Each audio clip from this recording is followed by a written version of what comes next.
Hello, my name is Dr. Tom Bryan. I'd like to do an examination of your joints, if that's okay. Okay. Can I ask you your name, please? I'm Luke. Luke, nice to meet you. Hiya. Okay, so the first thing I'll do, Luke, is just have a look at you and your surroundings. So just sit still there for a second. First, remember the general observations that apply to any system. Apply these specifically to the rheumatology exam. Is the patient well or unwell? Are they alert and awake or drowsy? Comment on whether the patient is overweight, cachectic, fluid overloaded or dehydrated. Comment on the patient's colour. Is the patient breathing comfortably or are they dyspneic? Note any obvious deformity in any of the patient's joints. Note any signs of steroid use. Note any rashes and describe briefly. A more detailed description can be given on closer inspection. Note any scars, especially around the joints. Look for equipment or devices that are attached to or surrounding the patient. Comment on any modified equipment such as cutlery or crockery, grippers or modified telephones. Note any mobility aids. Note the location of the patient. For example, they may be on a general ward or a high dependency unit. Note any signs around the bed. When performing a rheumatological examination, you must look, feel, and move every joint. The first joints examined are the joints of the hands. On examination of the hands, consider the skin, joints, muscles, and nails. When looking at the skin, remember the mnemonic EARS. This stands for erythema, atrophy, rashes, and scars. Start by looking at the skin of the dorsum of the hands using the mnemonic EARS. Then look at the palms. Next, look at the joints for swelling and deformities. There are several joint deformities that may be seen in rheumatological disease. Be able to recognize these. Note any muscle wasting. Inspect the nails for spooning, splinter hemorrhages, onycholysis, pitting, ridging, or discoloration. Next, we move on to feel the joints. First, feel for warmth over the joints by palpating with the backs of your fingers. Compare left and right. Okay, I'm just going to squeeze your joints between my fingers. Just let me know if I'm hurting you at all. Next, check each joint for tenderness by compressing each joint between the thumb and index finger with enough force to cause blanching of your own fingernail. Check each joint individually. Palpate the joints of the fingers from the sides. During palpation for tenderness, note any swelling over any of the joints. Finally, feel for any nodules around the joints or on the arms up as far as the elbows.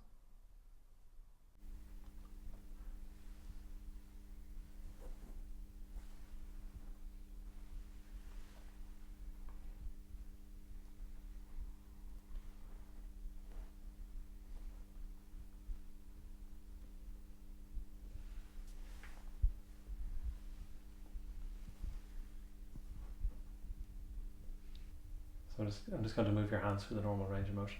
So if you could just lift your hand up again. Is that causing any pain or discomfort? No. No.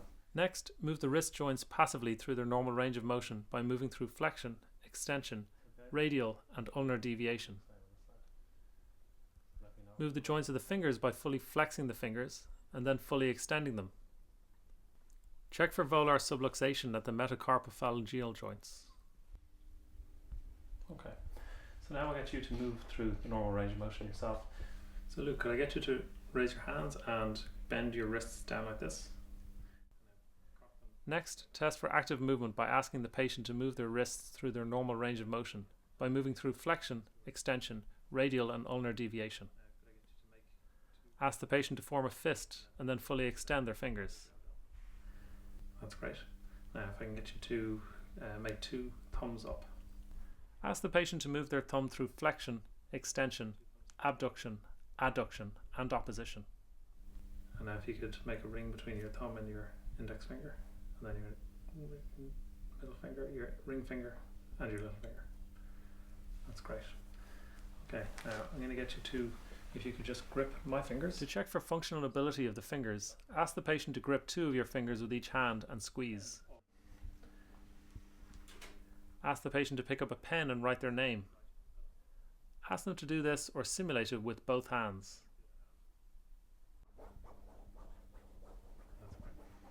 Okay, that's great. I'll get you to pick up this key now. Ask the patient to pick up a key and simulate turning it in a keyhole. Ask them to do this with both hands. That's great. And if you do that with the other hand then. Okay, perfect. What I'll get you to do is, if you could, with your right hand, form a circle between your thumb and your index finger. Finally, check for strength of thumb opposition by asking the patient to form circles with their thumb and fingers. Interlock these with your own and try to pull through the ring formed by the patient. Don't even pull through. Don't even pull through. Don't even pull through. So next I'd like to get you to put your hands like this. And I'm just going to tap over your wrists here. Do you feel any kind of tingling or anything like that, or numbness? Nope. Going through your hand? No. Check for carpal tunnel syndrome by performing Tinel's test, where you tap over the flexor retinaculum on each wrist. You can also perform Phelan's test by asking the patient to flex both wrists for 30 seconds. Either test, if positive, will result in paresthesia in the distribution of the median nerve. No. No. We'll just hold it there for a few seconds.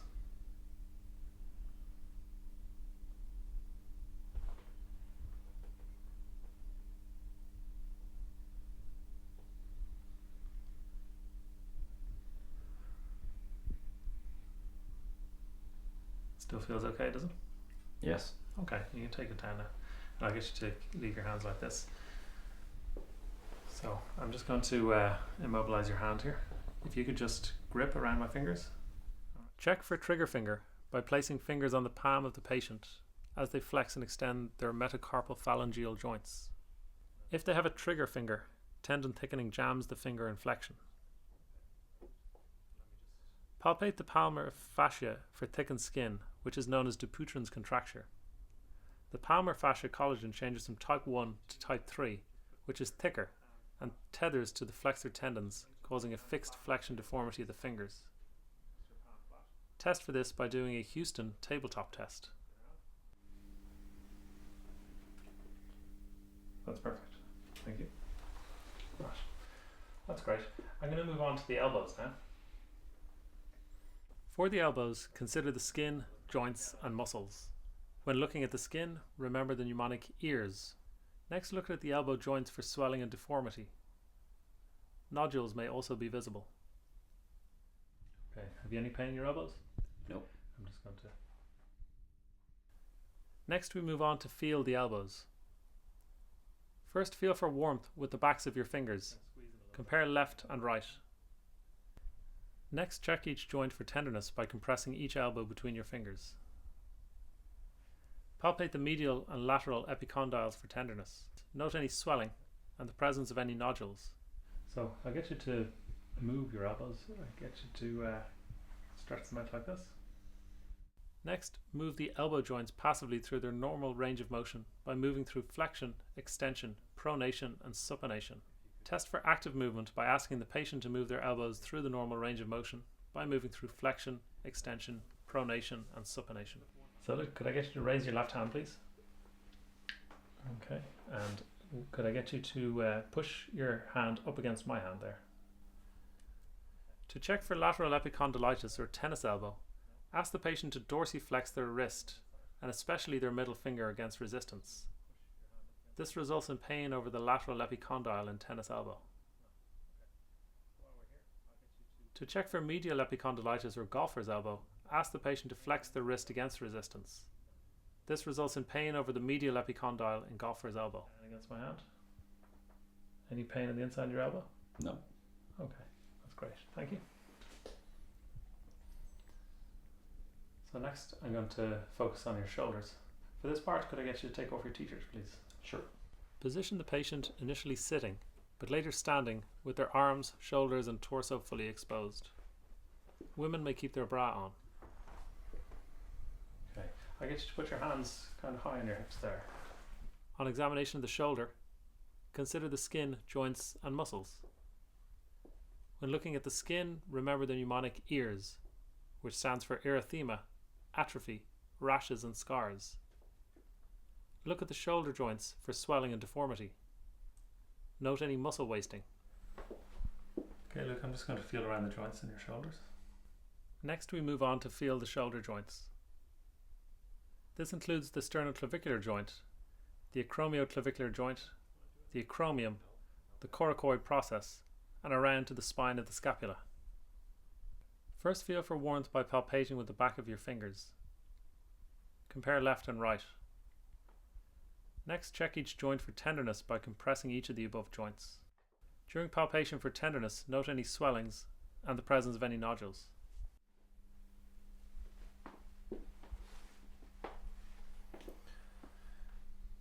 So Luke, could I get you to stand up, please? Test for active movement by asking the patient to move their shoulders through their normal range of motion. Test shoulder abduction and external rotation by asking the patient to place their hands behind their head. Test shoulder internal rotation by asking the patient to place the dorsum of each hand on the opposite scapula. Okay, that's perfect. Alright, just take a step back there. Okay, so I get you with each arm to go all the way up, like that, straight out in front of you. Test flexion of the shoulder by asking the patient to lift each arm out in a straight line in front of them until their fingers are pointing at the ceiling. That's perfect.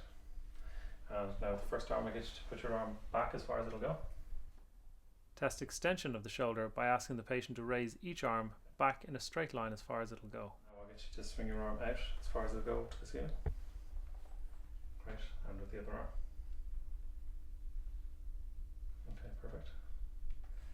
And now can you bend your elbow like that? Can you push your arm out that way?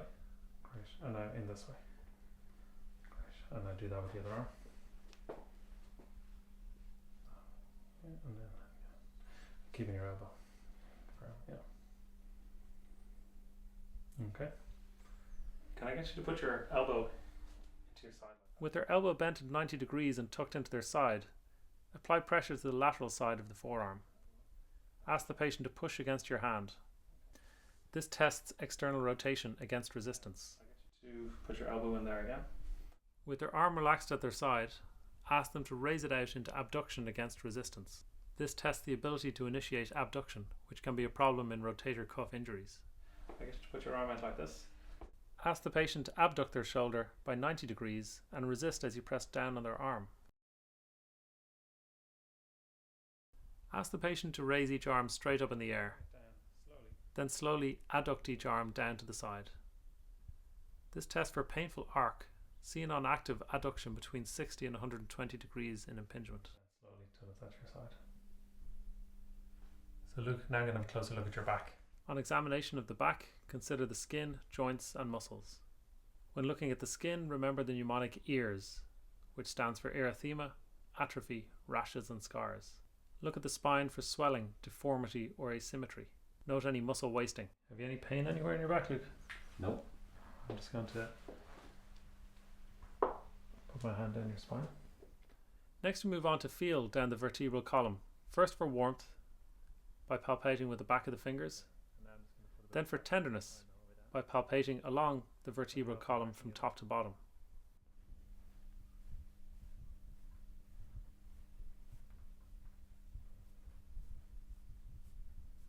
Any pain there anywhere? Nope. No pain, okay. Alright, now I'm just going to press on the muscles beside your spine. Palpate the major muscle groups of the back adjacent to the spine. Any pain anywhere there? In a patient complaining of fibromyalgia, palpate the relevant trigger points. The other side.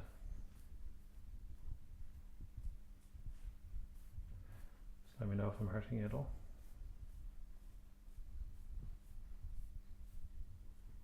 Test for active movement by asking the patient to move their back through the normal range of motion. I'm going to get you to go through the normal motions of the back. So for the first one, what I'd like you to do is just Lean forward and bend down as far as you can towards touching your toes. Test flexion of the spine by asking the patient to bend down and touch their toes without bending their knees. Okay, that's fine. You can stand up. And I'll get you to lean back as far as you can. Test extension by asking the patient to lean back as far as they can go. Place a hand behind them as support in case they lose balance. Slide your hand down your leg towards your knee as far as it'll go. Test for left and right lateral flexion by asking the patient to slide their hand down their leg as far as they can and then return to the starting position. Any pain there at all? No. Okay. And I'm just going to put my hands on your hips to stabilize them. I want you to twist as far as you can to the left. Finally, check for left and right rotation of the spine by asking the patient to rotate their body as far as they can to the left and right and back to the starting position while immobilizing their hips. So you're going to have to put a couple of little marks on your back. Is that okay? That's okay. Schober's test is done next. Locate the posterior superior iliac spines. At the point halfway between these, make a mark.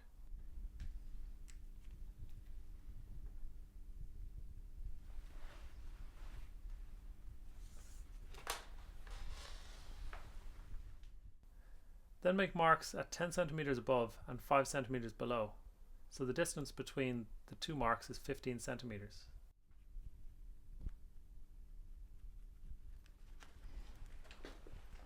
Okay, Luke, so what I need you to do now is measure the distance between these two marks again. The marks should move apart by more than 5 centimeters. If they do not, the patient may have ankylosing spondylitis. Okay, that's perfect. Thank you. So look now, if I can get you to stand against the wall like this. And if you could touch the back of your head off the wall. Perfect, thank you. Move the patient to the bed for the next part of this exam. For the next part of this examination, I'm going to get you to lie down in a bed. So look, for this first test, I'd like to lift your leg straight up in the air. As far as it'll go, with your knee extended. So the straight leg raising test is done for sciatica. Raise each leg straight up in the air. Normal hip movement should allow for 90 degrees of flexion. If there is pain in the back of the leg radiating to the lumbar spine, the test is positive for sciatica. Yeah. Okay, we'll just go up with the other one. Lassik's test for sciatica is the same as the straight leg raising test, except that the ankle is also dorsiflexed during leg raising.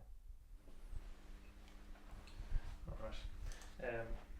Now, can I get you to turn around in your tummy?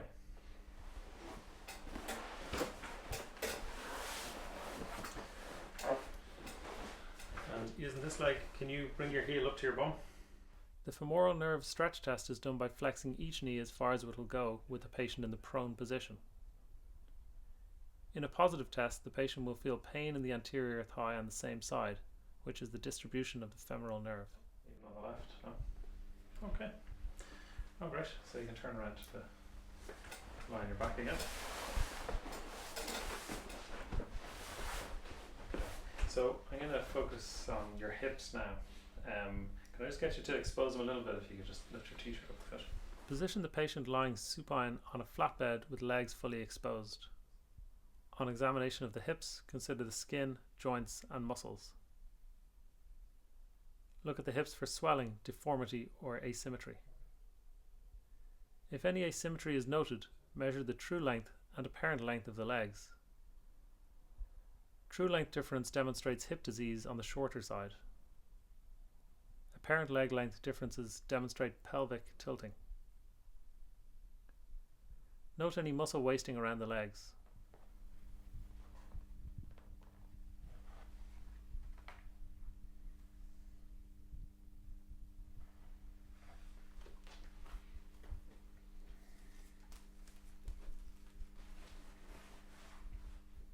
Palpation consists of locating the anterior superior iliac spine, the pubic tubercle, and from these the inguinal ligament. Palpate these landmarks and also the midpoint of the inguinal ligament for hernias. Locate and palpate the greater trochanters bilaterally. Passive movement of the hip is carried out with the patient initially lying supine. The first one is flexion. So test for flexion by stabilizing the iliac crest with one hand and flexing the leg with the other hand. Bring each knee up to the chest, allowing the knee to flex at the same time. Test each leg. All right. Test for abduction and adduction by stabilizing the iliac crest with one hand and abducting the hip out as far as possible and then moving it back to the starting position. Test each leg. Is that okay? It is. Test for internal and external rotation by flexing both the hip and knee 90 degrees and then moving the knee laterally for external rotation and medially for internal rotation. Test each leg. Okay.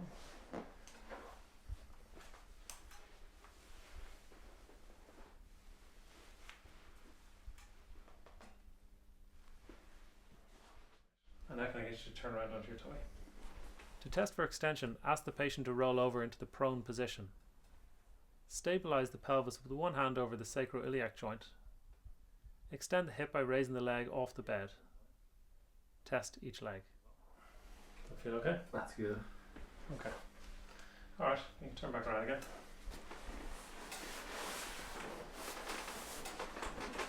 That's one of the tests I'd like to do. Could you bring both your knees up to your tummy? To check for a fixed flexion deformity, perform Thomas's test by flexing both hips fully. Then allow one leg to extend fully. Thomas' test is positive if the patient cannot extend the leg fully. Alright, so I'm just going to focus a little bit more on the knees now. On examination of the knees, look at the skin, joints and muscles. Look at the knees for swelling, deformity or asymmetry. Note any leg muscle wasting. Next, move on to feel the knees. Any pain around the knees? No. Feel for warmth with the back of your fingers. Compare left and right. Perform the patellar tap to check for moderate to large effusions around the knee.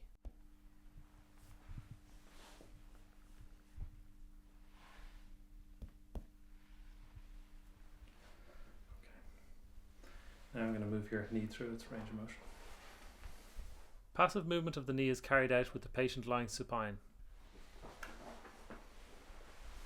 Check for flexion and extension of each knee. Okay, perfect. And can you do that yourself? Go through the same actions for active movement, this time with the patient actively flexing and extending each knee. Alright. So I'm going to check the stability around your knee, all the ligaments, starting with the cruciates. This, I need to put your knee at this angle and stabilize your foot. Check for knee stability by testing the ligaments of the knee. The anterior drawer test tests for damage to the anterior cruciate ligament. Bend your knee up. The posterior drawer test tests for damage to the posterior cruciate ligament. Okay. So next I'm going to check for the collateral ligaments. Lift one of the patient's legs and hold the ankle between your elbow and side. Put a hand on either side of the patient's knee, keeping the knee straight. No. Okay. Apply lateral pressure to the knee to test the lateral collateral ligament. In there? Nope. And apply medial pressure to the knee to test the medial collateral ligament.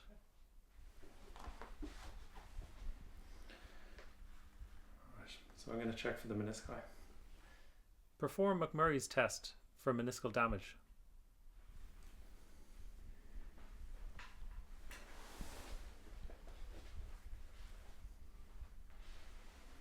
Is that right? Mhm. Okay. Yeah.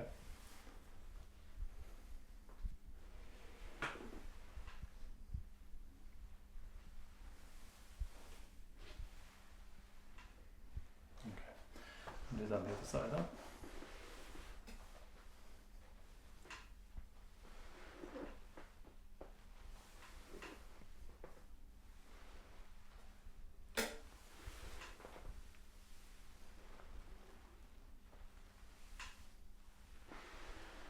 Okay. So could I get you to turn around onto your stomach then, please? Sure. Next, move the patient to the prone position. Okay. Flex the knee to 90 degrees and perform Apley's grind test. Push down. So just let me know if you feel any pain. Test is positive if there is a click or popping of the knee, or this test induces pain. Repeat for both knees. 90 degrees. So it's like any pain there? No. With the patient in the prone position, Examine the popliteal fossa. Check for the presence of a Baker's cyst or a popliteal artery aneurysm.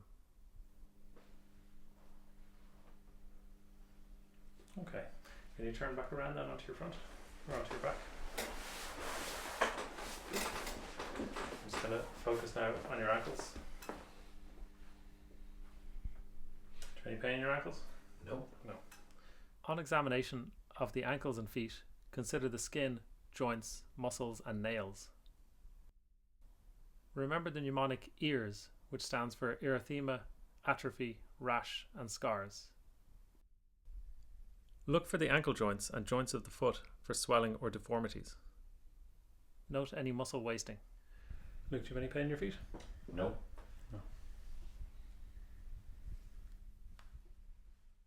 Next we move on to feel the joints.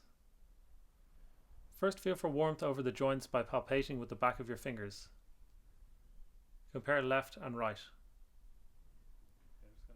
Next, check each joint for tenderness by compressing each joint between the thumb and index finger with enough force to cause blanching of your own fingernail. Check each joint of the foot individually. Palpate the joints from the sides. During palpation for tenderness, note any swelling over any of the joints.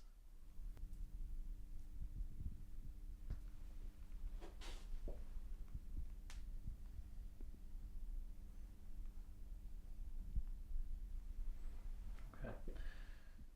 Move the joints of the feet through their normal range of motion by moving the ankles through dorsiflexion and plantar flexion, the subtalar joints through inversion and eversion, and the interphalangeal joints through flexion and extension.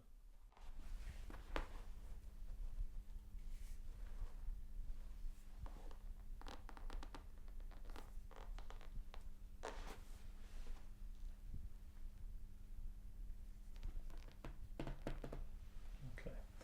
So look, could I get you to go through those motions yourself actively? So if you could...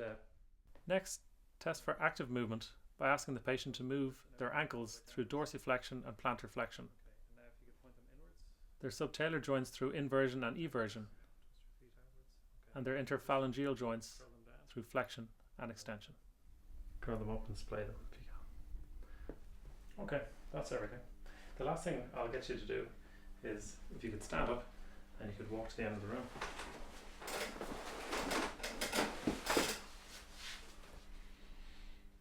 Assess the patient's gait from the perspective of balance, rate of walking, how they hold their arms and legs, presence of any recognizable gait disorders such as hemiplegia, spastic paraparesis, shuffling gait, ataxic gait, foot drop, Trendelenburg, or the waddling gait of proximal myopathy.